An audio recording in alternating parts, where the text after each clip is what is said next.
రాజమండ్రిలో ఈ రోజున ఎంపీ భరత్ ఈ రోజున కరెక్ట్గా ఈ సమయంలో భరత్ అనే నేను అనే పార్లమెంట్లో చెప్పే సమయం భరత్కి వచ్చింది.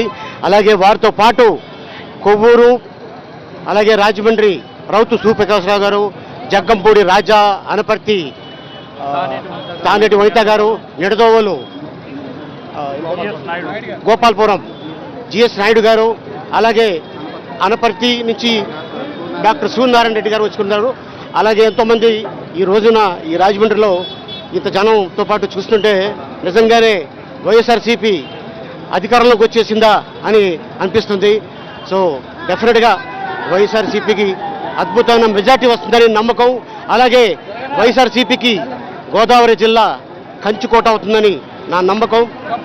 తేడా ప్రజలు చూశారు గత 4.5 ఏళ్లలో ఏం జరిగింది అనేది. ఎందుకంటే జనాల్లో ఒక ఊపు వచ్చింది. అదేంటంటే జగన్ రావాలి, జగన్ కావాలి అనేది నినాదం. ఆ నినాదం డెఫినెట్గా ఫుల్ఫిల్ అవుతుందని నా నమ్మకం. డెఫినెట్గా జగన్ గారిని ప్రజలు గెలిపిస్తారు, ఆయన్ని సీఎం చేస్తారని నా నమ్మకం. ఎస్, నేను పోటీ చేయాలనుకున్నాను. బట్ ఏంటంటే సమయం తక్కువ ఉండటం వల్ల నేను పోటీ చేయలేదు. బట్ నాకు ఒక పార్టీ నుంచి వస్తుందని చెప్పేసి ఎదురు చూశాను. బట్ అక్కడి నుంచి ఎటువంటి నాకు రాలేదు. సో అసంతృప్తితోటి నేను ఈ వైసీపీలోకి రావడం జరిగింది.